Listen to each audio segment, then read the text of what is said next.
Hi, everyone. I think we are going to get started with this. My name is Elon Goldenberg, and for those of you who don't know me, I run the Middle East program at the Center for New American Security. Today we're going to be talking about something we've been working on together for a while with our colleagues at the Institute for National Security Studies in Tel Aviv, INSS, as well as the Foundation for the Defense of Democracies here in Washington. Which is looking at U.S.-Israel cooperation on issues having to do with China and technology. I should say this is not, the usual issues you talk about when you think about Israel and the U.S.-Israel relationship. Everybody always goes first to the security bilateral relationship, Israeli-Palestinian issues, Iran. But this is an issue I think that's gaining more and more traction and importance, especially as you think about it in the broader context of U.S. policy competition towards China. Even, the State of the Union address that President Biden gave yesterday, where he stressed the importance of, sort of cooperation amongst democracies, the importance of the democratic model proving itself as the most effective governing model, and also talked about the importance of technology and leading on the most important technologies in the 21st century. So this is an area where at CNAS we've been doing a lot of work on, but usually people think about it in the context of the Indo-Pacific or Europe and things like that. But it has become more of an issue with Israel in the last few years. And you've seen it, both in some, disagreements or tensions that you've seen play out between Israel and the US as they try to work things out in terms of how they approach this issue. But also, as many of us, I think all of us believe that there's actually a huge opportunity for cooperation here. And that Israel as a democracy and as a leading tech innovator can actually be an important and useful partner in this space. And so that's what we want to talk about today. So we have with us, an excellent panel who knows this issue well. First, we have Ambassador Dan Shapiro, the former U.S. ambassador to Israel and now a distinguished visiting fellow at INSS. We have Yaakov Nagel, who is the former Israeli National Security Advisor and is a senior fellow at the Foundations for the Defense of Democracies. We have Shira Efron, who is a senior research fellow at INSS and also is with the RAND Corporation.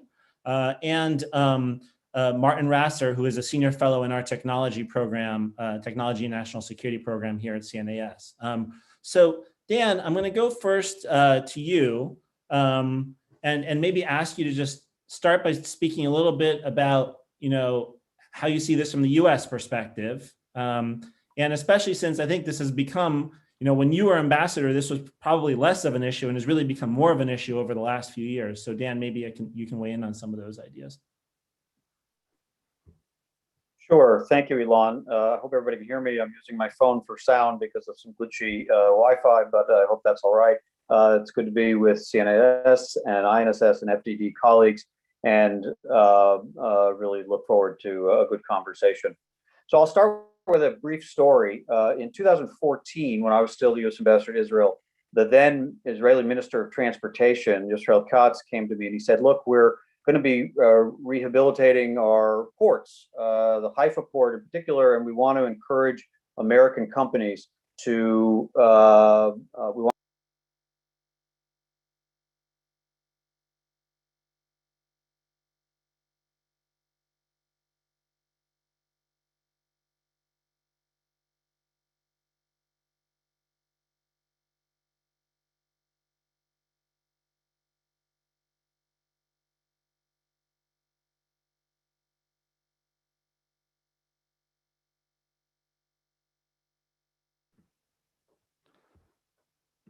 Dan, I think you're muted for whatever reason on your phone. Hi, is that better? Yeah, I think. Can you hear me? Yes, Okay. We lost you for a few seconds there. Okay. So in the end, Israel chose a Chinese company in 2015 to rehabilitate the Haifa port. And nobody in the U.S. Navy, nobody in the intelligence community, nobody in the Pentagon called me as U.S. ambassador in 2015 and said, hey, this is a problem. We should let them know about it.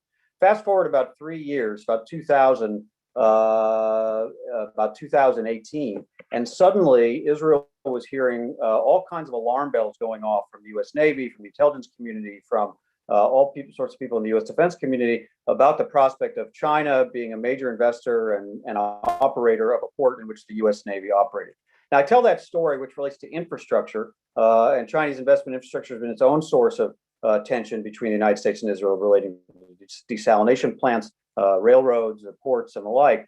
But I tell it because I think it illustrates something similar that's happening in the technology sector. After the disputes that occurred between the United States and Israel over Israeli defense exports to China, the Falcon and the Harpy controversies of the late 1990s and early 2000s, the two countries reached an agreement in 2005 that there would be no Israeli defense or dual-use exports to China. But meanwhile, there was a lot of expansion over the next decade of Israeli-China trade in civilian technologies, a lot of enthusiasm for Chinese investment and partnerships in Israel. China became the second largest Israeli trading partner. Fairly advanced talks in recent years on an Israel-China free trade agreement were taking place. But of course, in that same period, the line between purely civilian and dual-use technologies has become increasingly difficult to agree on, especially in tools like cyber and AI, where Israel really excels. And Chinese investment in Israeli technology companies remains unregulated. So in that same scope of 4 or 5 years from the Haifa port story to when Israel started to hear about it from the United States, there was the same period of increasing U.S. sense of China as this global strategic rival that is seeking to acquire other countries' innovative technologies and often to use them for aggressive and repressive purposes, surveillance, censorship, disinformation, curtailing the rights of the Chinese people, enabling the spread of those illiberal authoritarian models in other countries. And that comprehensive strategy China is known for of military civil fusion, of absorbing civilian technologies that they acquire through illicit means into the People's Liberation Army's arsenal. And of course, China also has been known to use economic investments to gain leverage over the countries in which it invests and then use that leverage for coercive purposes. So that's that fundamental change that's been taking place in how the U.S. sees Chinese investment at home and abroad, especially in these strategic technology sectors. And so there's been an increasing U.S. expectation that allies like Israel will take these U.S. concerns into account, even if that means limiting certain opportunities. So that started really to play out during the Trump administration. Israel did create what's called a CFIUS-like review process for certain Chinese investments, but it's a work in progress. It's not in all sectors, including not really in technology sectors. It's not really enforcement. It's more voluntary, not really statutory. Many Israeli technology companies are aware of this sensitivity and are starting to be cautious about taking Chinese investment. There actually has been, for the first time, a decline in Chinese investment in Israeli technology. They're worried about losing access to the U.S. market, but there's still no enforcement on it. But Israel has some legitimate questions of its own. Washington has not yet been clear about how it defines these newly regulated, emerging, and foundational technologies under the Export Control Reform Act and how it expects American companies and allies to handle them. And our own CFIUS review process is evolving into oversight of investments in the U.S. technology sector. So Israel very understandably wants clear guidance from the United States on its own rules and it also has an expectation that Israeli companies will not be held to a higher standard than U.S. companies or the companies of other U.S. allies. So I think the Biden administration, you alluded to it briefly in talking about the president's speech last night, he's spoken of the need to marshal the common efforts of techno-democracies to ensure that group of countries sets the standards and the rules and the norms and develops the innovative breakthroughs rather than the techno-autocracies like China. But the United States still has work to do to establish that comprehensive set of its own rules, comprehensive set of alternatives for allies like Israel who forego cooperation with China, and to build that collaborative technological innovation framework that builds on the cumulative strengths of the U.S. and its allies and benefits them all while helping tip the balance in the technological competition with China. It's early days yet. Today's the 100th day of the Biden administration, so they're still ramping up their efforts to establish those frameworks.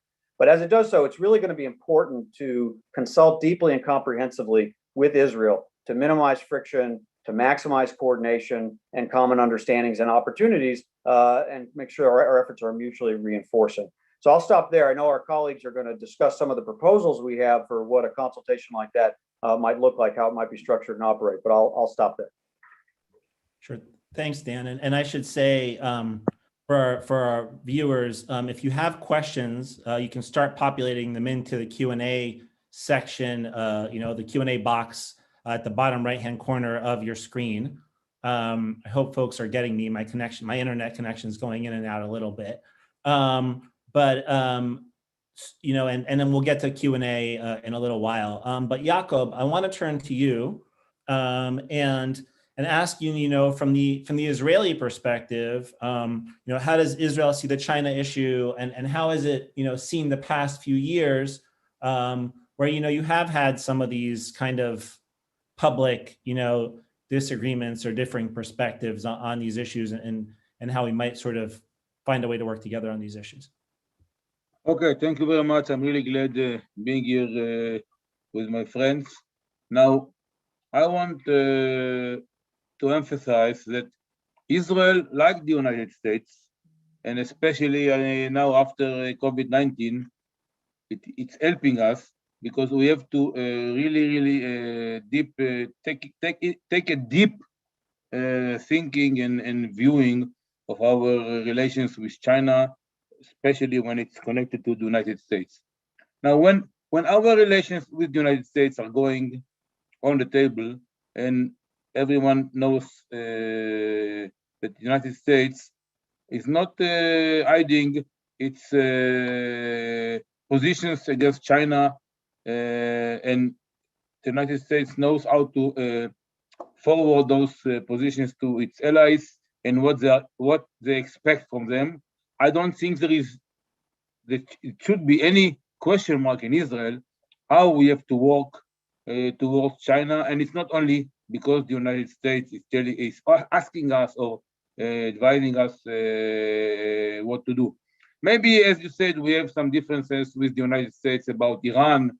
My friend now is in Washington. Everyone is there. I think I'm the only one left in Israel. I hope that in this case, the United States will change its views now or later. But when we come to talk about China, I don't think that we have too many different opinions, especially not with me. I'm not saying that everything I think is the same in Israel. Israel should think in this order: its own interests, what its best ally wants, why and how we can do things that won't hurt Israel and our allies, and if not, what will hurt us the least. Now, I think that I wrote about it several times. I think the United States and Israel in the Chinese issues, in some cases we are too late. I think Europe is the same. In some cases, the horses already left the stable. It's not saying that we don't have what to do. Our CNAS, INSS, FDD group exactly worked on this issue, what we have to do forward, not to think about the already spilled water. I recommend, first of all, to build a gate or a wall or a barrier so no more horses will go out. And then maybe we can give some of the horses, after we are monitoring it and controlling it, some of them can go out and eat some of the food, but really in a very secured and monitored way. I will join the story about the Minister of Transportation in 2014. I heard first, and I didn't even know. I was a national security advisor, and I didn't know anything about this port in Haifa because this is the Israeli law. If it's not Minister of Defense, if it's not security, if it's not defense, or if at least a dual-use technology, if it's a civilian one, it's not coming to our mechanisms, to the MOD or to the NSA or the others. I heard it for the first time when I was national security advisor, when I understood that our communication satellite just blown on Elon Musk, one of the missiles, and then I understood that there was talks about selling this company to Chinese if it were going to be working. I was shocked, but again, I don't think that the Haifa port is the most important one or most dangerous. I'm much more I am more concerned about the underground in Tel Aviv or other things. And there are things that we can do, and others will not. I will come to it in 1 minute. Now, and it's not a bureaucracy. And I really suggest to my good friends from Israel to take the United States cautious seriously. They see the Chinese as their center rivals.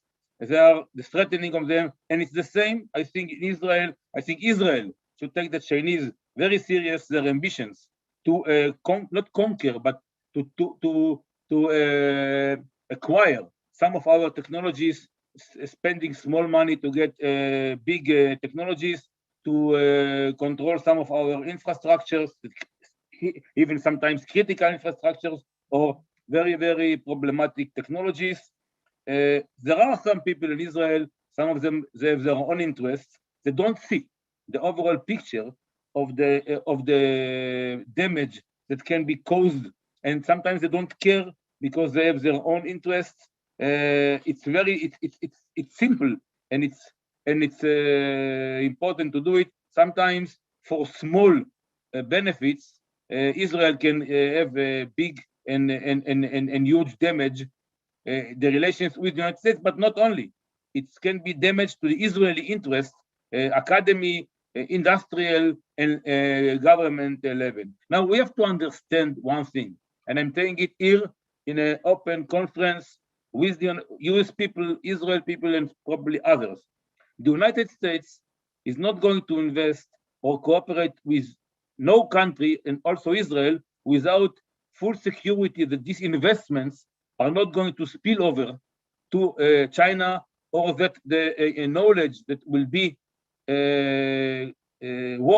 worked out in this cooperation won't be controlled and won't go finally to China. We have to understand it in Israel, in Europe, and in the world. This is the center, this is the art of the competition today, technology and other things.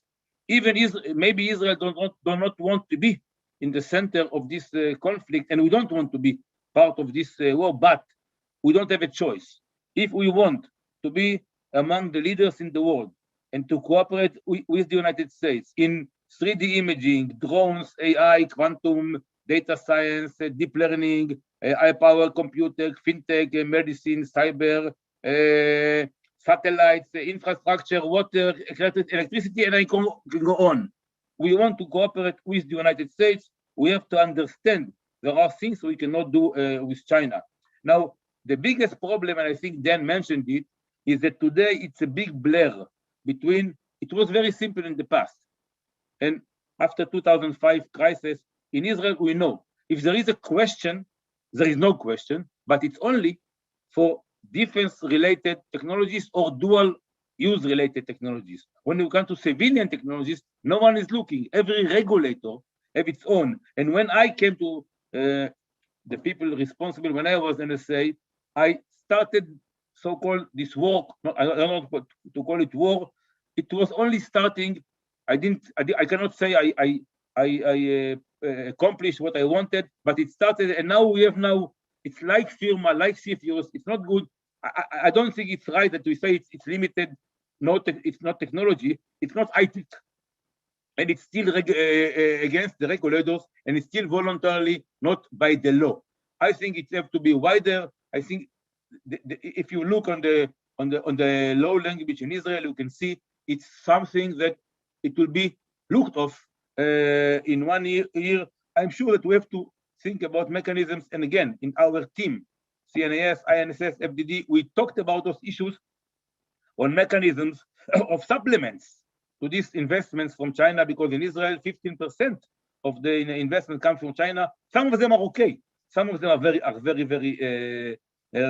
bad. And two more sentences about the academy. I'm coming from the academy. People in the academy, I'm telling you, I'm talking with them. They don't understand what I'm talking about. They don't understand that for $5-10 million, someone can come, say that it's not so important, it's just low-tech, or it's civilian, or it's medicine, or it's fintech. No, algorithm in AI that is working in medicine and others can be diverted very simply to defense related. And we have to understand that in China, there is no Some people tell me it's against the open market. It's a private money. There is no private money in China. Everything is government-owned enterprises. So it's not an attempt to block the open market or the academy freedom. Now, this is before we are talking about the agreements between China and Iran, the ways to overcome the sanctions on oil on others. For me, as an Israeli, there is no doubt that when China will have to choose between, China will have to choose between Iran or Israel, they will choose Iran, not Israel. Yes, there is now tension between Israel and the United States with the Iranian issue. I hope it will be solved. I'm not sure, but still, coming to China, strategic decisions cannot be done by bureaucracies and cannot be done by local interessants. Now, in this case, some people ask me, I don't think Biden is different from Trump. I think the United States, in this issue, in China, there is no change. Both of them understand that China is a rival. We have to take it into consideration. We have to understand that something should be done. And what we did in our team, I think it's a beginning of things. We have some recommendation. I'm sure it will be published. It will be go out. We have some recommendations that I recommend everyone to read and to talk about those proposals. Thank you. I'm sure there will be some questions I can answer. Great. Well, thank you, Jacob. And I should say, we will have public recommendations coming out, I think, in a few months. We're still working on a report for folks, but are at a point where we thought it was important to do this first event and preview some of our ideas. And maybe with that, having heard, both the perspective of how, from an Israeli national security advisor and from an American ambassador who worked on this and were, from both sides, Shira, maybe I can turn to you to walk us through, at least preview some of the recommendations that we did come up with as a group. And then I think after that, we can have a broader conversation about that and also let others weigh in on the recommendations or what they thought were the biggest challenges. So Shira, over to you. Sure. Thanks, Ilan, and good to be here with everyone. Thank you. First, I'll say the opportunity to be part of this initiative and the discussion today, which I think is quite unique. And maybe we should just start with that. This group represents institutions and experts that don't see eye to eye on many Middle East issues, many issues that's concerned with Israel, and Yaakov just mentioned Iran, to say one. But what was really interesting in the many conversations and discussions we had in this group, and at least on the American side, that there was no daylight between people and experts on both sides of the aisle in the US, which I think says a lot. So I commend the participants, those present here, those that are signed on the document that we will eventually release after we share with the government officials, and everyone else who we promised to keep their names confidential, but we couldn't have done this without them. So I think the assumption and why we went into this is very clear. I think Yaakov sounding the alarm represents an unusual, very welcome, but an unusual view in Israel today. It's very clear that the US and Israel still have quite different approaches to China and consequently different approaches to the technological competition with China. On the other hand, we know that the US and Israel have great technological and defense and other partnerships, which can be elevated, assuming the first issue doesn't constrain this potential. We held multiple discussions with people really across the political line, with government, private sector representatives, different think tank experts. And our assessment wasn't sort of coming to the recommendations.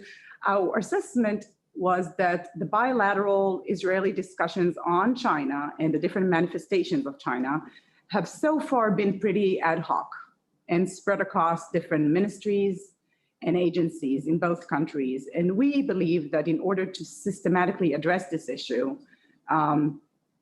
align perspectives to the extent possible,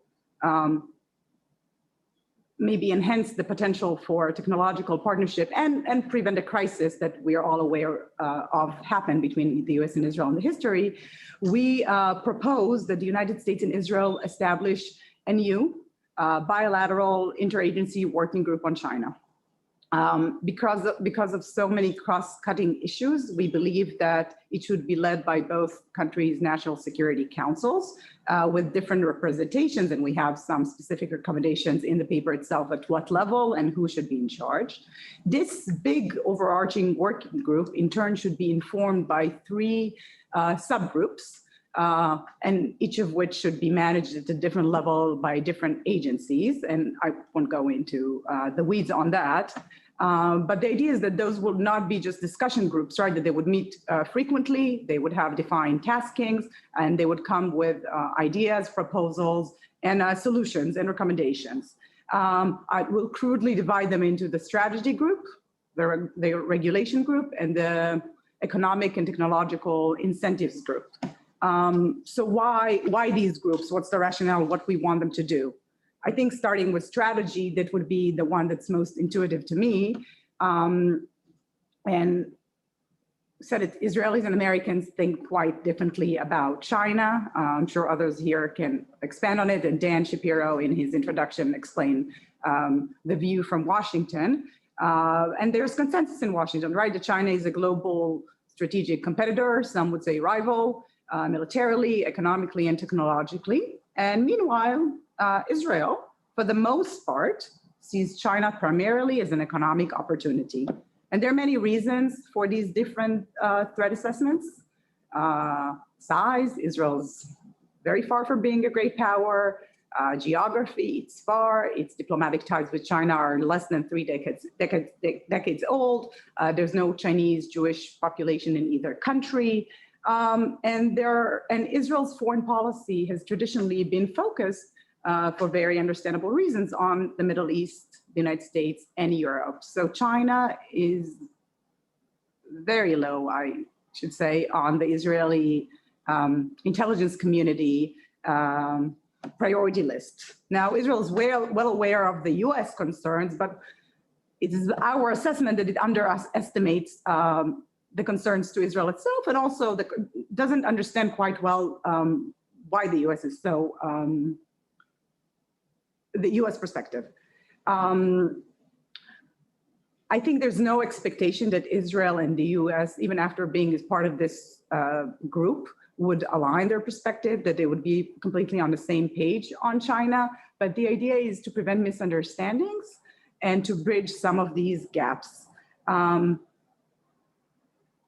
The onus here would have to be on the US because we know that intelligence sharing on this issue has already improved. And that is great, but it would have to grow. The USIC would have to be more forthcoming in terms of its threat assessment. And I must say, this is not just an Israel-specific issue. Politico, the website, the paper reported just 3 days ago that in response to a memo signed by 9 4-star generals pleading the intelligence community to declassify some documents so that they can shore up allies support dealing with China and Russia. I think this is something that we're going to see more into. That brings me to the second group, which would be the investment regulation group. Both Dan and Yaakov mentioned the investment screening differences in Israel and in the US. We can't call it the Israeli CFIUS, which started in Israel January 2020 because it's quite different. CFIUS connects export controls with investment screening. In Israel, those are 2 separate things. The Israel's investment screening, in addition to being non-binding, voluntary, and all those other things that were mentioned, explicitly excludes technology. And yeah, it's high technology, but it only focuses on sectors that already have regulators in them. Now, we have to say, and this is then, I think it's taking the US, it started with the Trump administration, taking the US a long time to come to its own definitions of foundational and emerging technologies and critical technologies. But I think domestically now we can say that there is a clear understanding of what these means. However, some of the categories are still way too broad. Look at the critical technology list. It has agricultural technology, ag tech. How can we, this is not a category. Are we talking about sprinklers or are we talking about agricultural drones? Those are two different things. The second thing is the US, and Dan mentioned this, has not been explicit about its red lines. What is sort of like in the kosher box and what is not? What do we expect our allies not to sell or share knowledge on with China? But then we come to the other side. If the US becomes a little bit more clear on those things and provides itemized lists and specific requests, it would be incumbent on Israel to address US concerns. And I don't think it's going to be that easy because Israel is reluctant to regulate technology at all, and for very good reasons. We can arguably say that one of the successes of Israel's high-tech industry, in addition to how innovative it is also that it's not regulated. But we hope that with this group, there could be ideas of how this challenge can be overcome, which brings me to the very final group, the incentives group. It has merit on its own, but especially if Israel is expected to forego some Chinese investments. So the purpose is to increase US economic and technological cooperation, which we should say is already very vast and comprehensive. And in addition, I think to different ministries, it must include representatives from the private sector. I'm sure Martin can elaborate on this because there are many lessons learned from also other countries, work that he's done on, and Dan Kleiman from CNAS did great work on this. But I think, the easiest thing is to say, well, Washington should encourage American companies and investors to collaborate more with Israel and invest more in Israel. In addition to that, I think we can talk about including Israel in different multilateral innovative forums, which Israel should be interested in joining. And also on the bilateral front, there are existing platforms today that can absorb more and be more targeted. I'm talking about BIRD and the Binational Science Foundation, which can be repurposed or maybe have sort of a channel that would be much more strategic in those areas that we would deem as nationals, in areas critical to national security. There's the OPSTEC group that's already up and running that Brad Bauman from FDD developed, but I think that's one that's dedicated more to mature technologies, and you can think of taking it to the next level and having an accelerator for early stage technologies in those areas. There are more ideas, but the hope is that a group like that would think about these creatively and make sure that it's really a win-win situation for both countries. Thank you. Thank you, Shira. So I want to turn to Martin, and then I want to come back and we can, as we're also getting Q&As from the box, which I encourage folks to continue to throw in there. And we can also dive deeper with others on some of the recommendations you just laid out. But Martin, you've done a lot of work in this space, like more globally, right? Also looking at broader, global US multilateral alliances on issues of technology.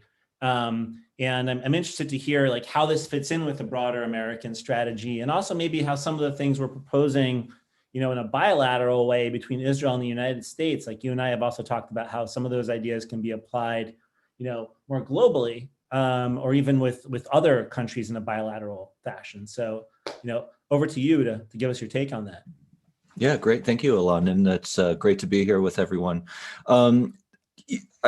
What I've found really exciting about this effort was that, in essence, we created an adaptable framework that is repeatable and, to your point, Ilan, could be used for a whole range of bilateral relationships. There's obviously a lot of appetite within the Biden administration to create better tech policy relationships with US allies and partners, and we're already starting to see some of those initial efforts bearing fruit. So with the quadrilateral security dialogue, which is Australia, India, Japan, and the United States, they set up an emerging tech working group to start talking through some of the issues that we discussed in our effort. I think the best example of what these types of discussions could lead to is the US-Japan Competitive and Resilience Partnership that was announced just a couple of weeks ago. And here you have a really comprehensive approach tackling supply chain diversification. You have joint R&D efforts, other collaborative efforts to harmonize and align tech policy. What I think our framework can contribute to this is providing the US government a real blueprint for how to expand these relationships. There's a draft bill in the Congress right now called the Strategic Competition Act. And one of the provisions in that act is to create a technology partnership office within the Department of State.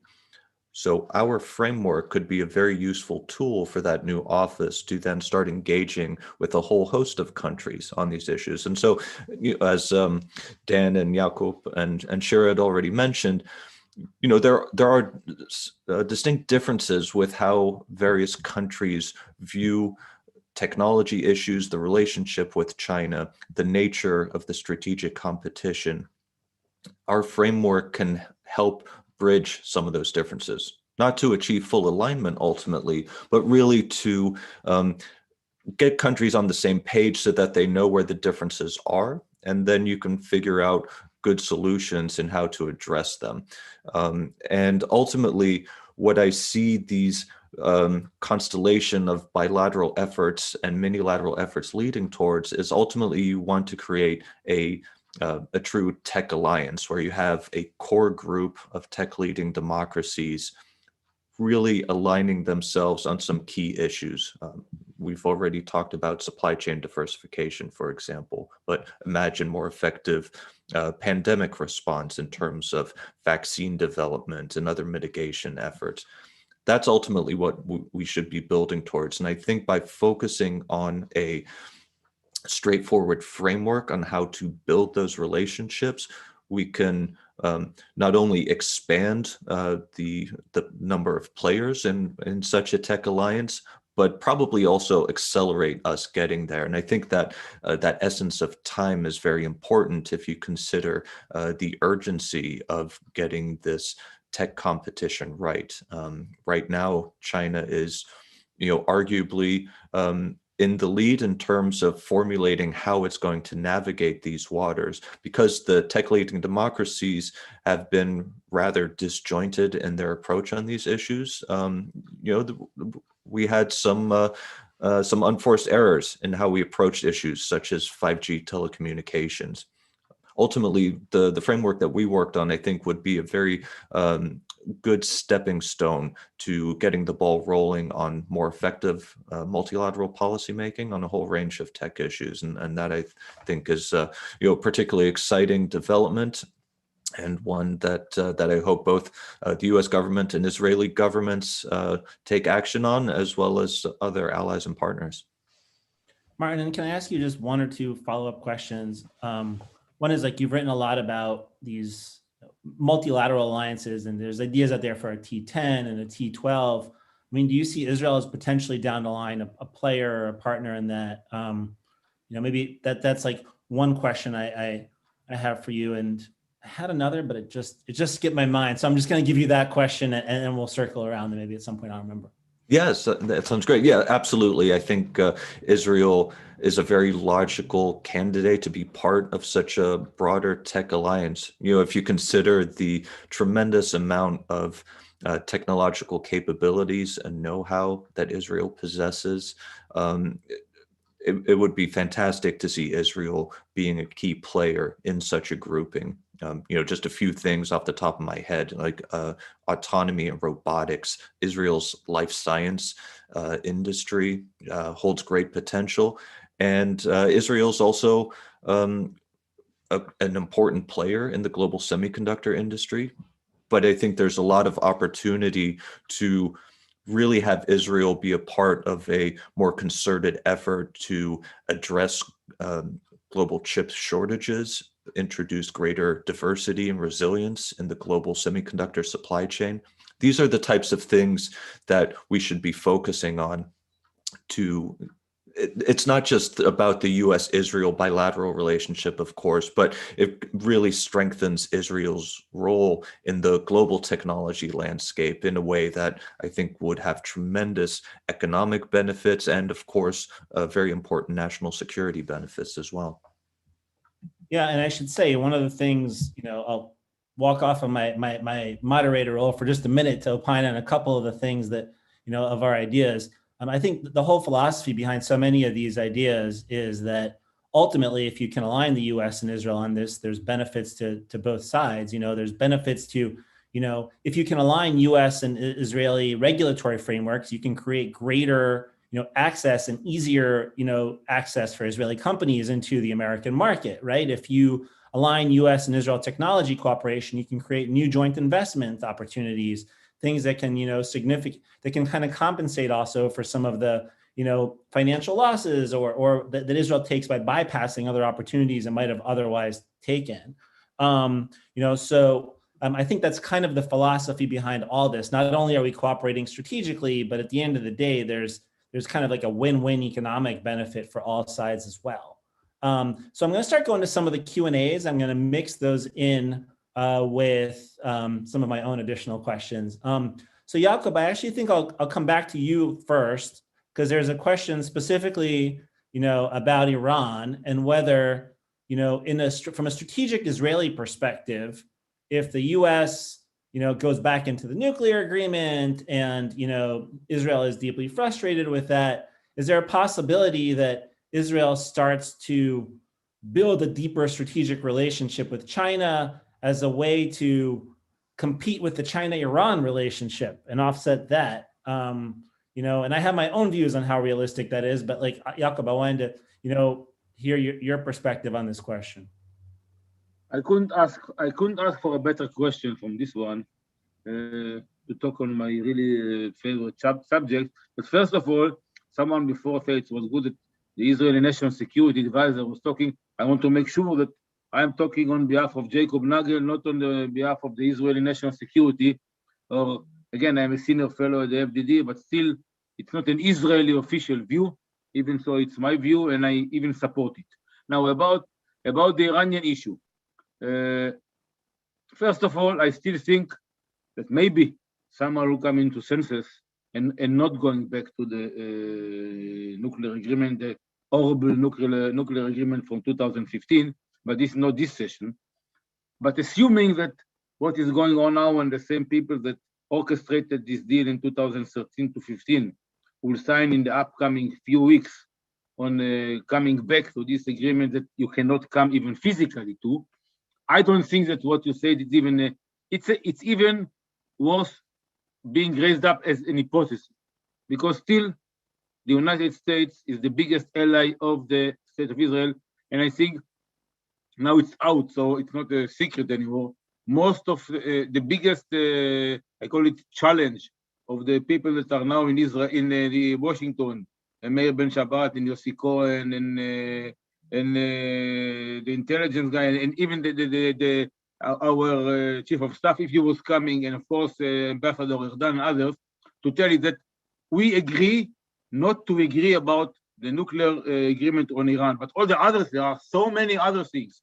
The Iran behavior in our area, the cooperation between the United States and Israel, and all a lot of other things, the deepest cooperation that we have ever in intelligence and in cooperation in defense. And what just Shira mentioned, I don't, again, what Brad Bauman and Anna and me, myself, did about this joint working group, that it's even in the American law, it's not only that it's a mature technology, so we are talking about cooperation on really, really big opportunities and challenges, but for the first time, not to look for the gaps that Israel have, and now we can use American money or so. We want to see in this working group, what are the gaps that the United States have?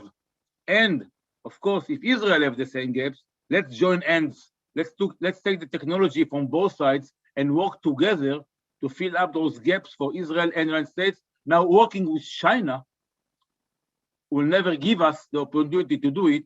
So for very small money, maybe if someone thinks that Israel can, and again, I don't even want to say this word, but I will say it, revenge in the United States by working with China. I don't understand the way the Israelis are working. No way that someone will think, I hope so. Again, I'm not in official position. I don't think that there is some even think of someone that because what is going on with Iran, okay, let's go and work with China. No way, no way, no way. Thanks. Yeah, and I should say, like, we're demonstrating right now that, like, even though, like, somebody like me, I have a very different perspective on the Iran issue, And I know we can still work together on a lot of things, and the relationship itself is still strong and has fundamental, lots of opportunities for cooperation, even if we don't see everything the same. And even on Iran, we have the same objective. You are exactly. I think this is the people in Israel coming. Look, let's agree that we don't agree about the 2015 agreement. Okay, let's continue to do a lot of other good things. Exactly. So I want to throw this question. I'll kind of throw this question to everybody, but Dan, I might look to you first. And it's a question about sort of the Israeli private sector, and given that you're based there, and the question is, and you've also just done a lot of commercial diplomacy as ambassador as well. You did, making clear, yes, that both Dan and Jakob are former officials speaking in their own capacities. But one of our questions is, like, does this work if it's only government to government? How do we bring the private sector in to these conversations? And, like, how do you see it, at least? How do you think, to the extent you're engaging with folks there, like the Israeli private sector sees this issue? Maybe I'll start with Dan, but really anybody else can also jump in on this question. Shira and Jakob, I think, might also have views. Sure. Can you hear me? Yep. Yeah.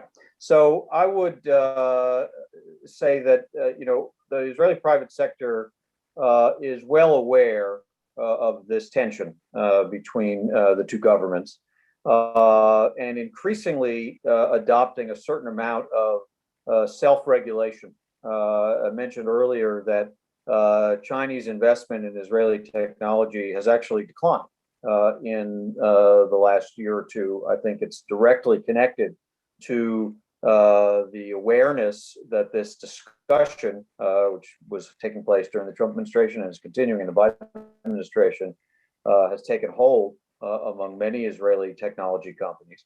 And their own cautions, not necessarily Chinese caution, it's that their own caution leads them to conclude that if there's any risk of losing access to the U.S. market because of the kinds of questions that are raised when they take Chinese investment, and questions are raised. I do speak with a number of Israeli companies who, when they come and bring their technologies to the United States, especially to federal agencies, one of the first questions they get is, tell us, do you have any Chinese investment on your cap table, and what intellectual property understandings do you have with any Chinese investors? So they are increasingly very cautious about that. Obviously, it varies in the sensitivity of the technology, but I think that awareness exists, and it produces a certain amount of self-regulation. It was certainly emphasized to us by our Israeli colleagues in the course of this undertaking that there are very few instances in which an Israeli company, faced with that choice, will choose the Chinese market over the U.S. market. And so that's where some of the incentives and some of the joint technology efforts and some of the ensuring alternative investment streams can actually be helpful in reorienting them on their own desire and their own basis to make that decision to sort of steer away from China toward the U.S. We have proposed, as part of our set of working groups that Shira laid out, a private sector advisory group. There's absolutely no question that particularly the last of the three working groups, the one that is designed to enhance U.S.-Israel technological cooperation and investment opportunities, needs to be informed by those private sector groups. There's a lot of extremely sophisticated thinking in that sector. But of course, that doesn't replace certain standards that the U.S., as it develops its own and solidifies its own, should be, and we also expect in the other working group, will be working with Israel to try to harmonize as much as possible for those cases where self-regulation is not sufficient. Yeah, and I should say that definitely is something that I feel has been a positive development as we found just the existence of this dialogue in and of itself is changing, Israeli private sector behavior, as Dan explained. Ilan, Can I? if you wanted me just one sentence, again, can I go the to Shira private first? sector, Jacob, can I actually go to Shira first and then over to you because she also had her hand up. Thank you. ladies is first always. Thank you. Good to be a lady. I just want to say that I agree 100% with everything that Dan said there. I think the public statements coming from the Trump administration had their own cooling effects. And I think that a lot of companies, high-tech companies in sectors like cyber and other were very aware of US sensitivities to China even before that. And whoever can get investment from the United States or Europe, we have to say Europe is also a big player in this, would choose the US and Europe. And in fact, when we look at the numbers, and I highly recommend you reading a great in-depth report that Doron Ella did for INSS on Chinese investments in Israel, where he unpacked the data itself. We're talking now in 19 and 2020 about 7 to 10% of investment in Israel is coming from China. Now, we've seen a growing trend up until 2018. There was a peak then. 2019 was 1 year we started seeing the decline and probably had to do with the Trump administration's approach to this. And then 2020 with COVID, it's been such a weird year. So I don't think it's really not something that we can count, but we'll have to see if this trend continues. But I think we can definitely say it had an effect. The question is, in terms of the 7 to 10%, what are the strategic sectors, right? It's not just the quantity and the numbers, it's which sectors are we talking about, which Israeli entities are we talking about, and which Chinese entities are we talking about? As Jacob said before, it's hard to say that Chinese private sector entities are really private sector. We know that there are ties to different entities of the Chinese government, Chinese Communist Party, and the PLA. And then when you look at the actual investing entities, they raise some questions. But that brings me to, another question. For 7 to 10% share that could even decline, maybe, we don't know. Is it worth it for Israel to fight for these investments, to maintain them? Is it really worth the risk, or is it more important to continue expanding investment and trying to get more investment from the US and Europe? Now there is, and I think we'd have to look at this after this year. So far, the Biden administration has not been speaking about Israel in the context of China. He's been talking about different allies in Europe, East Asia. Israel has been absent from the conversation. Is this going to have a more warming effect? It's only 100 days. We don't know. Israel can become part of this conversation, but for now it hasn't been. It would be very interesting to see if this is reflected also in private sector activity or not. So Jacob, I think you wanted to also hop in here. Yes, again, it's good that I'm talking about after Shira, because some of my comments also what she said. Look, I am agreeing with almost everything that Shira and Dan said, with one exception. At the end, I don't care about the quantities. I care about the qualities. I don't care that 30% of Israeli investments will be in China. I will even be glad if it will be in the areas that I want them to invest. Look, I just bought, I don't know, electricity bulbs to my home, or LED stripes to my apartment. I don't care it's coming from China. I don't care even the Chinese will invest in Israeli food chains or Tnuva or others. I don't want them to invest in, again, it's not high-tech, I don't want them to invest in critical technologies, in infrastructure, and in sensitive technologies, not only defense security, but also those that are like civilian, but they're not really civilian. So I don't care them to, I don't care that Chinese will invest in Dead Sea minerals, like cosmetics and others. So there are a lot of areas that they can invest. I don't want them to invest in transportation, in harbors, in communication, in banking, and again for a lot of other things. Now, our private sector, as they both said, it's right. They know the tensions, they know the differences, but it depends who you are. This is why I don't want to ask them. I think the government should control, should give them some regulations. Again, I don't want to call it regulations, but they have to understand what are the boundaries, what they can do, what they cannot do. And so some companies, yes, they cannot get money from the Chinese if they want to work with the United States or Europe or others. They have to understand it. The same for the academy. And there are companies, if you cannot stay on your feet without getting Chinese money, so don't stay or go to other areas. There are areas that you are not supposed to get funds or to get support.